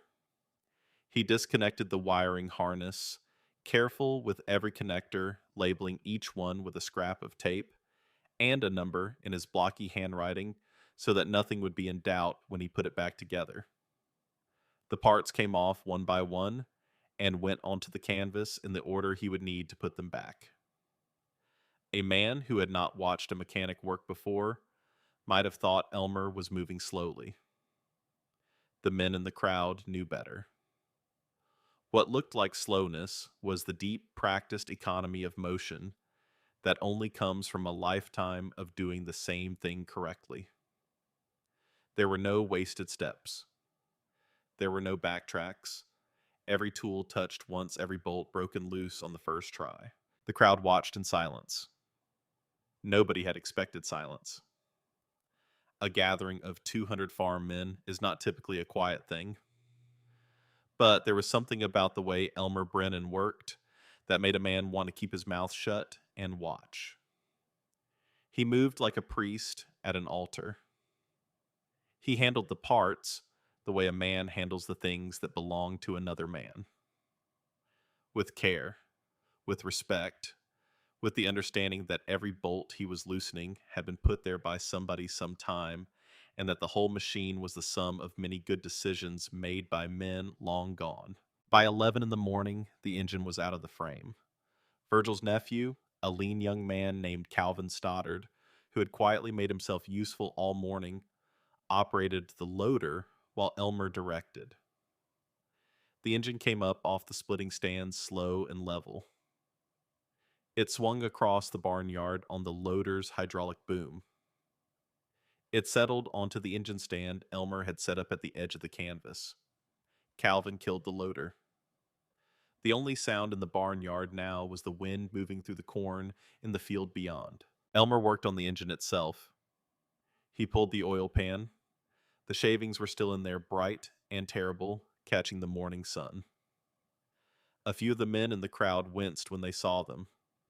Elmer caught the old oil in a bucket, the way he had caught it on the day Harlan Briggs had rolled in 12 years earlier. He set the bucket aside. He pulled the rod caps. He pulled the main bearing caps. And finally, with Calvin steadying the other end, he lifted out the broken crankshaft. The fracture at the fourth main journal was clean and ugly. The metal had sheared straight across a flat gray face with a crystalline pattern in its center, a factory defect frozen in time. Elmer did something then that no one had expected. He held the broken crankshaft up in both hands, like a man holding a fish he had caught, and he turned slowly where he stood, showing the fracture to the crowd. He did not say a word. He just held it up. Let them see it. Let them put their eyes on the thing the factory had built. The thing that had killed 17 engines before this one, and would have killed 100 more if nobody in Jasper County had been willing to do better than the factory. He walked the broken crank to the front row. He held it out. The man nearest him, an old farmer named Cletus Harbaugh, who had been at every county fair for 40 years, took it with both hands and felt its weight. He looked at the fracture. He handed it to the next man. The next man looked and handed it on. The crank moved through the front row, man by man, hand by hand, and every farmer who held it looked at that gray crystalline break and understood for the first time what Orville Calloway had been selling for 12 years. It came at last to Orville. Orville Calloway did not want to take it, but 200 men were watching. So he took it. He held it for perhaps 3 seconds. He looked at the fracture. His face did not move, but the color drained out of it in a way that was visible even under the brim of his cap. Then he handed the crankshaft back down the line without a word. Elmer received it at the end. He set it down on the canvas gently where it would not roll. And then he walked back to his table and unwrapped the new crankshaft from its oilcloth. He did the same thing again. He held the new crankshaft up for the crowd to see. The two cranks, side by side in the morning light, told the whole story. The broken one was bright gray, where the metal had failed the color of something that should not have been inside an engine. The new one was the deep storm cloud color of steel that had been worked by fire and oil and the patient hands of a man who knew what he was doing. The journals on the new crank were visibly wider. The counterweights were visibly heavier. The finish was smoother than anything the factory had ever put into a 560 diesel. Elmer spoke then. It was the only time he addressed the crowd all day. "This one is a 560 gas engine crankshaft," he said. His voice was not loud, but the barnyard was so quiet that every man heard him. Forged 1045 carbon steel, not cast. I machined the journals to diesel specifications. I added material to the counterweights to match diesel balance. I heat treated the journals in my father's forge at 1550 degrees for 4 hours. The factory diesel crank was cast from a weaker alloy. It was heat treated for 2 hours at 1200 degrees. This one is harder, tougher, and wider at every journal. He paused. He looked at Orville Calloway, only at Orville. 200 men watched him do it. It will not crack, Elmer said. Then he turned back to the engine.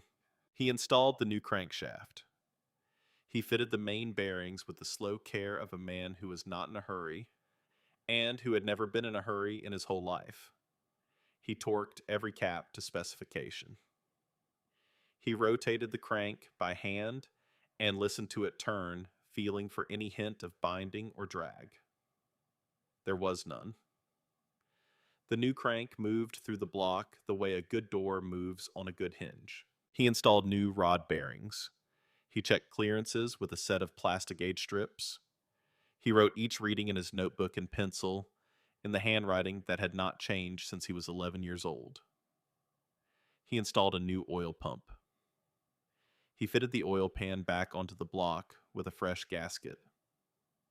He sealed every surface with the patient precision of a man who had learned long ago that an engine will forgive you almost anything except carelessness with its oil. The top end went back together through the afternoon. New head gasket, new valve cover gasket. Valves adjusted to spec. Injectors pulled, tested, reseated. New glow plugs. Fresh fuel filter. Fresh oil filter. The sun climbed. The sun crossed the barnyard. The sun started to slide toward the west. The crowd thinned and thickened as men went home for chores and came back. Women arrived with coffee and sandwiches. The Stoddard kitchen sent out trays of cold chicken and biscuits. Elmer did not eat. He did not drink coffee. He did not sit down. He did not stop. He worked the way a man prays when he means it, all the way down to the bone, without breaks, without small talk, without anything that was not the work. At 3 p.m, Calvin helped him swing the engine back into the frame. The hoist came down slow.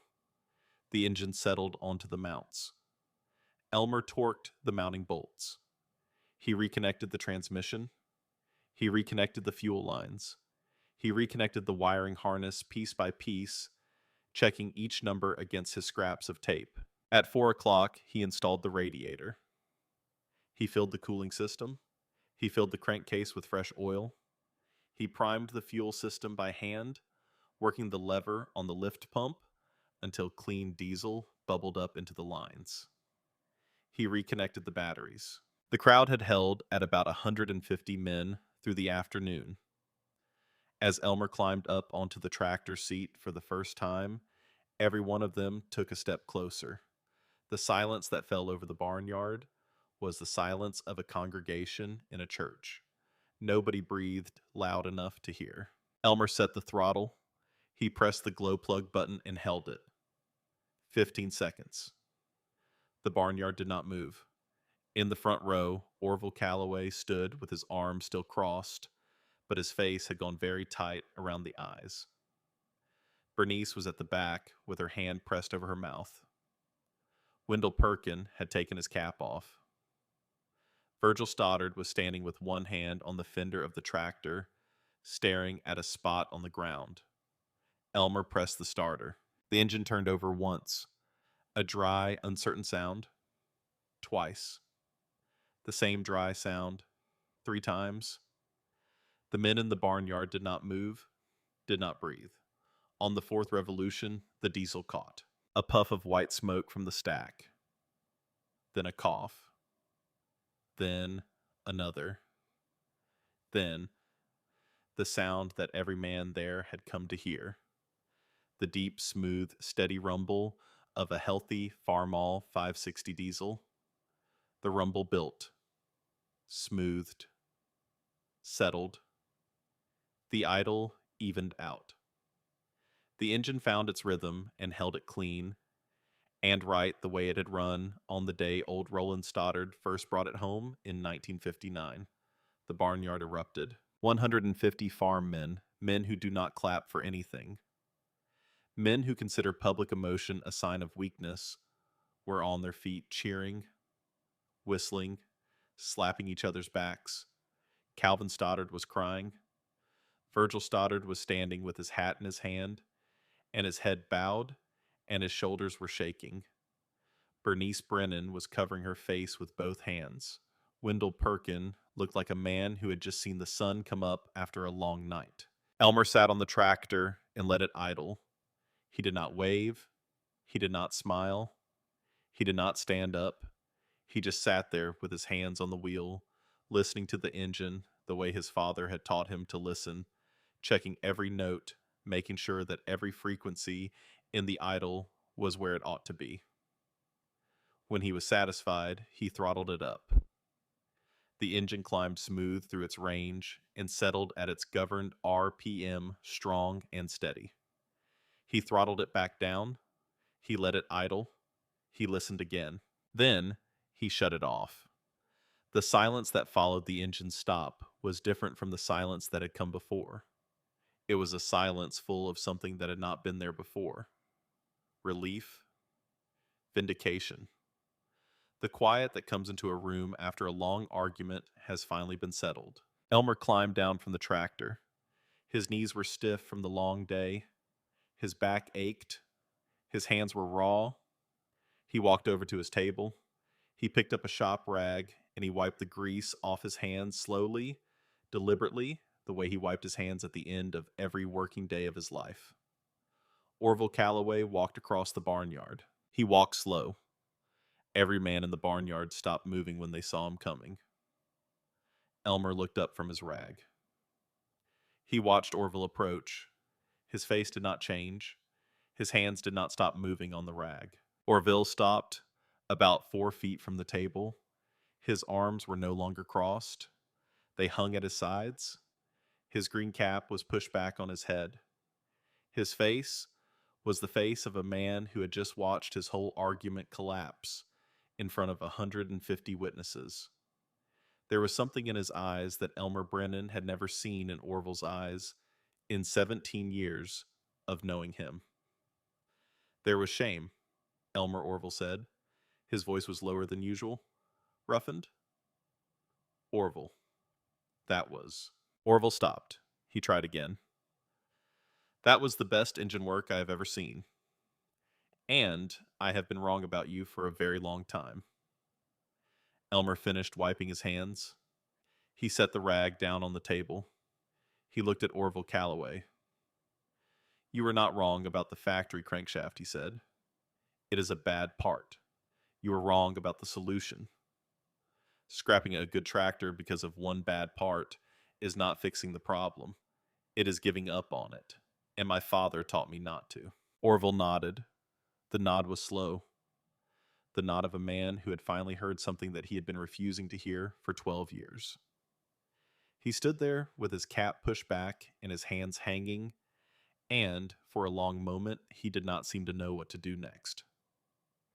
Then he extended his hand. Elmer Brennan looked at that hand. He thought for just a second about 12 years. About Bernice standing in the grocery store, listening to the whispers. About the men at the feed store who had changed their minds.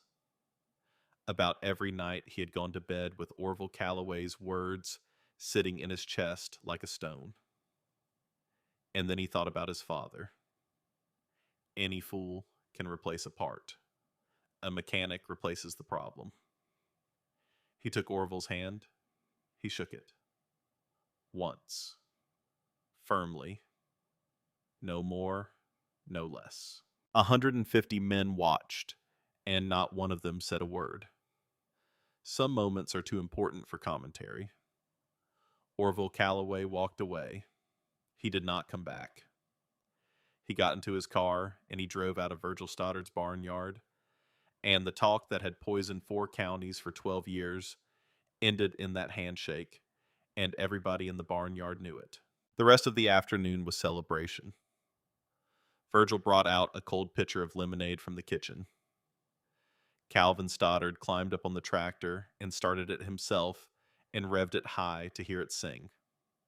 Men clapped Elmer on the shoulder as they came by to thank him.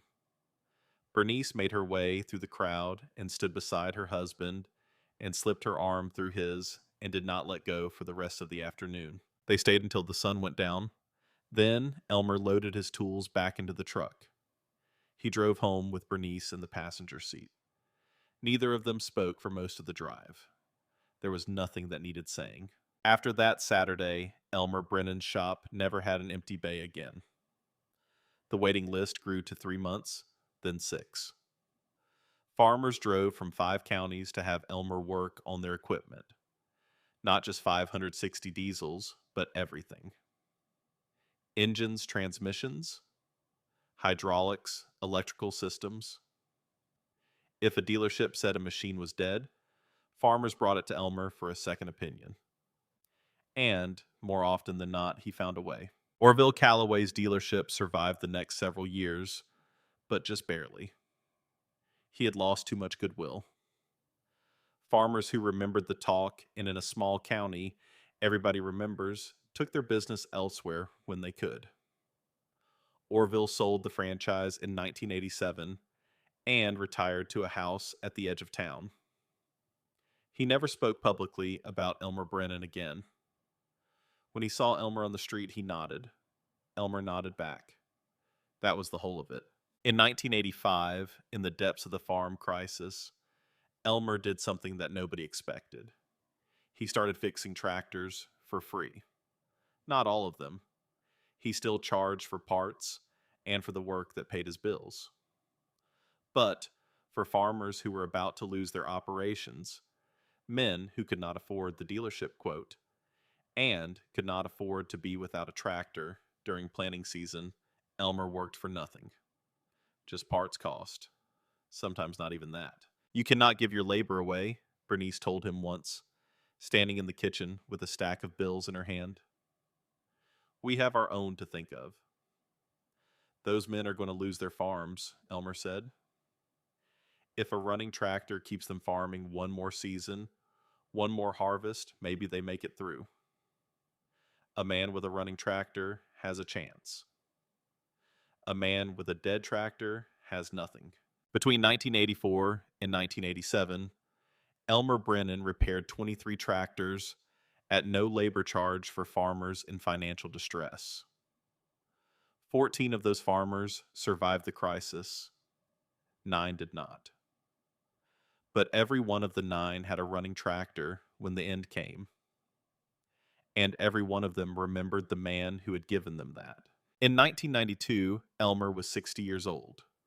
His hands had started to give him trouble. Arthritis in the knuckles.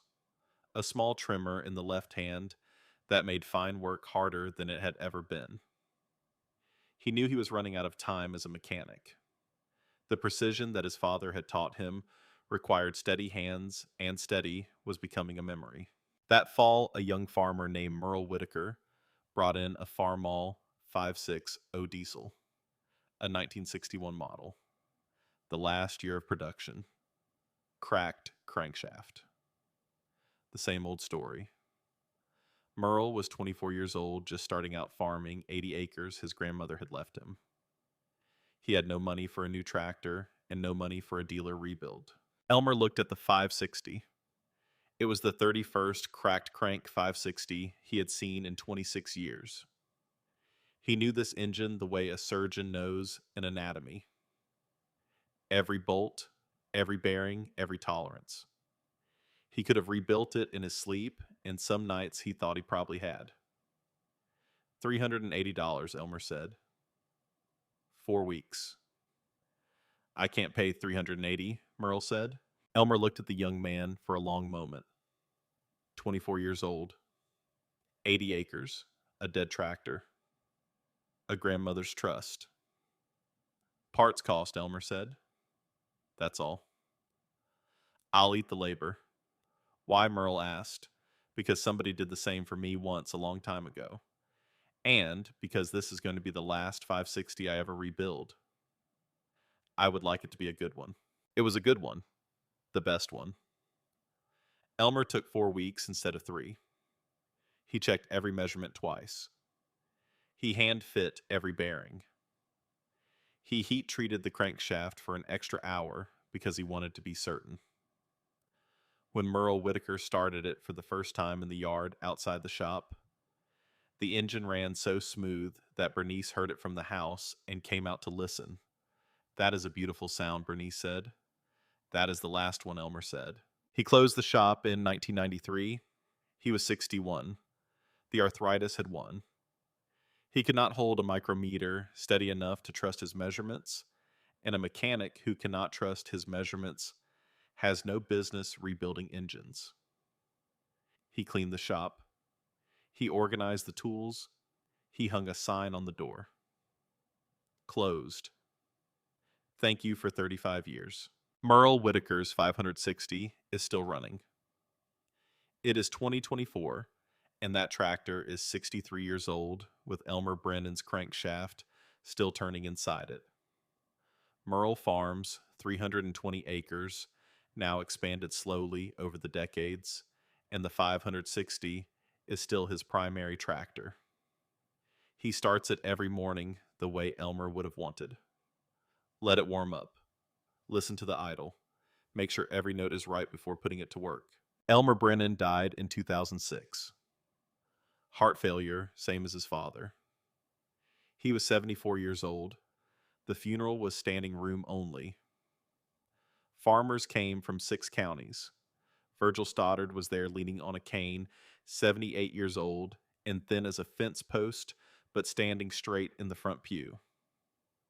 Harlan Briggs was there, 92 years old, brought by his son in a wheelchair. Wendell Perkins' son was there because Wendell himself had been gone for 10 years by then. Calvin Stoddard was there, a 50-year-old farmer, now running his own operation with his uncle's 1959 560 still parked in his barn. Orville Calloway was there too. He was 90 years old, frail, barely able to stand. He came in on the arm of a nephew. He did not say anything to anyone. He sat in the back row, and he stayed for the whole service. When it was over, he walked slowly with help to the casket. He stood there for a long moment, looking down at Elmer Brennan in his clean work shirt and his father's belt. Then he put one hand on the edge of the casket, and he whispered something that nobody in the church quite heard. And he walked out, and he went home, and he died himself 3 months later. Elmer's son Clifton spoke at the funeral. Clifton had been born in 1962, and he had never become a mechanic. He had become a school teacher like his mother. But he had grown up in the shop, and he knew what his father had been. "My father fixed things," Clifton said. His voice was steady. The church was still. That is what he did. Not just engines. He fixed situations. When a dealer said a tractor was dead, my father said it was not. When a farmer was about to lose everything, my father gave him a running engine and a chance. When people talked behind his back, he answered by doing the work. He never argued. He never bragged. He just fixed things. Clifton paused. He looked down at the notes he had written, but he was not reading from them anymore. "My grandfather used to say that any fool can replace a part. A mechanic replaces the problem. My father spent 35 years replacing problems. And every tractor he saved was a farmer he saved too. And every farmer he saved had a family. And every family he saved had children. And some of those children are sitting in this church today, grown men and grown women, now alive because a man in a blacksmith shop on the edge of Newton, Illinois, refused to give up on a machine that everybody else had written off." Clifton looked out over the pews. "My father was not a loud man. He did not seek attention. He would not want a long speech. So I will end with this. If any of you owe him something, if any of you are sitting here because one of his tractors kept you farming, or because one of his fixes got you through a bad year, or because he showed you what it means to do your work the right way, even when nobody is watching, then all my father would ask is that you pass it on. Fix something for somebody. Help a neighbor. Do not give up on a thing that other people have given up on. That is all. That is the whole lesson. And if you do that, he will be fixed too. He will be running. Forever. The church was quiet. Bernice Brennan, sitting in the front row, had her head bowed and her hands folded in her lap. She was 72 years old that day. She lived another 6 years after Elmer. She never remarried. She did not need to. They buried Elmer Brennan in the cemetery on the west edge of Newton in a plot beside his father.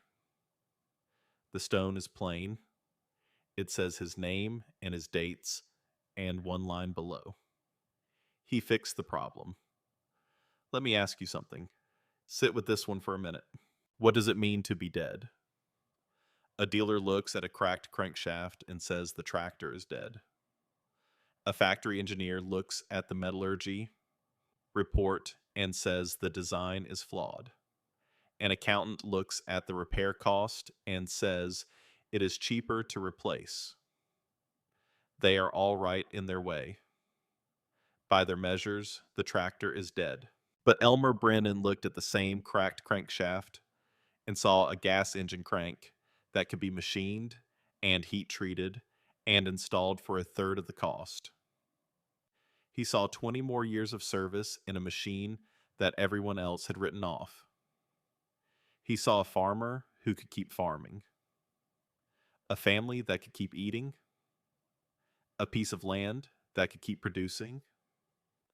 The dealers measured cost. Elmer measured worth. Those are not the same thing. 31. Farm all 5, 6 O diesels. 31 machines that the industry said were dead. 31 farmers who kept farming because one man in a blacksmith shop knew something the factory did not. That a machine is not dead until the last man who understands it gives up. Elmer Brennan never gave up. Not once. Not on a single engine. They said the tractor was dead.